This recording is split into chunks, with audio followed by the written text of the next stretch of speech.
Hi friends, welcome back to my YouTube channel Teju creations. ఈరోజు నేను tomato egg curry చేస్తున్నాను. నేను ఇక్కడ ఒక 8 ఎగ్స్ ఉడకబెట్టేసేసుకొని ఆయిల్లో కొంచెం ఉప్పు, కారం, పసుపు వేసుకొని ఇలా పైన క్రిస్పీ లేయర్ వచ్చేంత వరకు బాగా ఫ్రై చేసుకున్నాను అనమాట. ఘాట్లు పెట్టేసేసుకొని అలాగే ఉల్లిపాయ, పచ్చిమిర్చి, కరివేపాకు, టమాటాలు, స్టవ్ ముట్టించి కడాయి పెట్టేసేసి 3 స్పూన్స్ ఆయిల్ వేసుకున్నాను. ఆయిల్ హీట్ ఎక్కింది. ఎగ్స్ వేయించుకున్న ఆయిల్లోనే కట్ చేసి పెట్టుకున్న ఉల్లిపాయలు, పచ్చిమిర్చి, కరివేపాకు వేసేసుకొని లైట్ గోల్డెన్ కలర్ వచ్చేంత వరకు ఫ్రై చేసుకోవాలన్నమాట.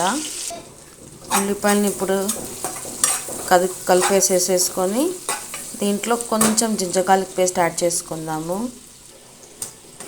ఒక 2 మినిట్స్ ఫ్రై చేసేసుకుందాం, పచ్చి స్మెల్ పోయేంత వరకు. ఉల్లిపాయలు కూడా లైట్ గోల్డెన్ కలర్లోకి వచ్చేసాయి. పచ్చి స్మెల్ పోయిన తర్వాత టమాటాస్ యాడ్ చేసుకుందాము. ఇప్పుడు ఒకసారి అంతా బాగా కలిపేసేసుకొని టమాటాస్ యాడ్ చేసేసుకుందాం.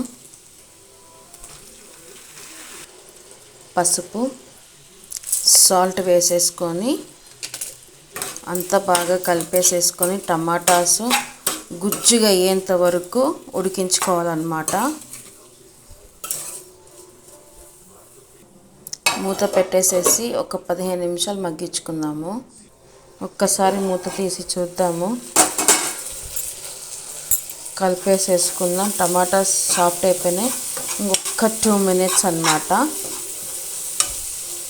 ఇప్పుడు దీంట్లో 1 స్పూన్ కారం, కొంచెం Kashmiri red chilli powder, pinch of garam masala, కొంచెం ఎగ్ మసాలా వేసేసుకొని అంతా కలిపేసేసుకొని ఒక 2 మినిట్స్ ఫ్రై చేసుకుందాం.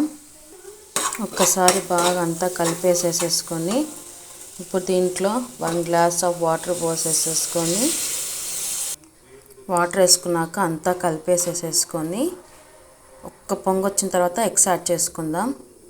పొంగు వస్తుంది, ఇప్పుడు ఎగ్స్ యాడ్ చేసేసుకుందాం.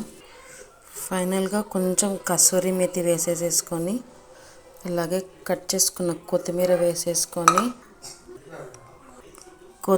కసూరి మేతి వేసేసుకొని కలుపుకున్న తర్వాత మూత పెట్టి ఒక 5 నిమిషాలు అంతే.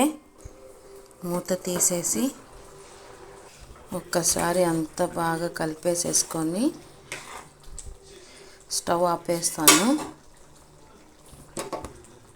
అంతే, టమాటా ఎగ్ కర్రీ రెడీ అన్నమాట. ఇది రైస్ అండ్ చపాతీలోకి చాలా బాగుంటుంది. తప్పకుండా మీరు కూడా ట్రై చేయండి. ఈ వీడియో కనుక నచ్చట్లయితే లైక్ చేయండి, షేర్ చేయండి, సబ్స్క్రైబ్ చేసుకోండి. Please do like, share and subscribe to Teju Creations. Thanks for watching. Bye.